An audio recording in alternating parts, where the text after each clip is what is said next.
Ikibazo si uko bavukiye muri Berceau nk'abandi, kandi ikibazo si uko batagukoreye konti bloke n'abo bazikoreye bose uba ufite igishoro gihagije, ahubwo ikibazo kiri mu mitekerereze ndetse no mu byo ugambirira gukora. Tugiye kurebera hamwe imitekerereze ya gitindi ushobora kugira ugapfa uri umutindi ku mutima ndetse uri n'umutindi mu mibereho uri umukene. Turebere hamwe n'indi mitekerereze y'abakire bagira, hanyuma imibereho yabo igahora itera imbere bunguka umunsi ku wundi kubera iyo mitekerereze. Twagiye. Nubona mugenzi wawe yiguriye igare mwagendanaga, tangira kwibaza ngo ko uri mu rungano rumwe amafaranga yakuye, ese ko nzi ko twasangiraga amandazi bigenze bite?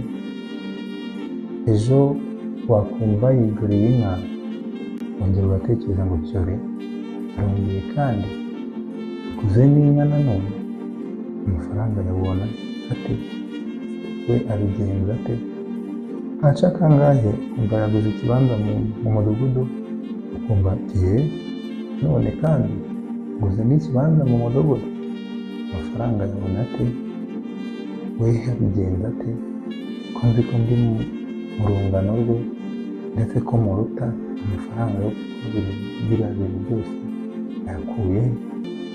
Hanyuma ukajya uhora wibaza bene ibyo, ntutekereze wowe ku byo ushaka kugeraho ngo ubihe umwanya, hanyuma ukajya ufata raporo z'abandi ukaziha umutima, no kugira ngo umutima wawe umenye icyo ushaka aba ari ibyo utekereza impamvu wabigeraho.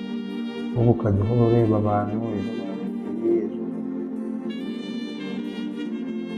ibyo ngibyo bimara mu mutima, bigatuma upfa umutindi, ukagira amashyari, uri umutindi ku mutima ndetse ukagira n'ubutindi ku mibereho, ko iyo umeze gutyo nta terambere ushobora kugira. Ariko imitekerereze y'abakire dore yo ukuntu bimwe, aricara hamwe agatekereza ibyo yumva akeneye kubona n'ibyo akeneye kugeraho, agatangira kwibaza ngo bizagenda gute kugira ngo mbigereho, ni iki nakora?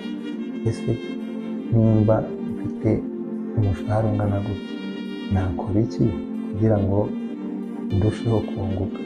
Mbese akazi kanjye nakanoza gute kugira ngo mbone inyungu yisumbuye? Mbese nakenera ubuhe bumenyi bwatuma inyungu mbona irushaho kwiyongera? Akibaza ibyo ngibyo, ariko najya yibaza ngo kwa runaka baguze ibi, nanjye wenda nzabigura, uyu munsi baguze ibi, ejo baguze ibi. Ahubwo yitekerezaho akamenya ibyo akeneye, akareba n'ukuntu yabibona, hanyuma iby'abandi byo biba bibareba, ni ibyo mu buzima bwabo, naho ibyo mu buzima bwe abishyira ku murongo. Iyo utekereza gutyo, witekerezaho ibyawe, ukamenya ibyo ugomba kubona, ukamenya ibyo ukeneye, ukareba n'ukuntu ushobora kubibona, utuma waguka mu bitekerezo.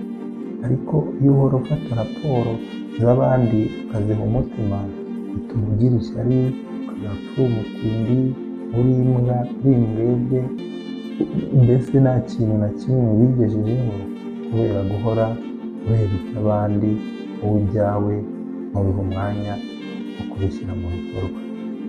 Nitwa John Chance, subscribe tubana 5/5 kuri video zimeze nk'izi ngizi zatuma tumenya uburyo ki bava ku rwego turiho kugera ku rundi rwego rwo hejuru.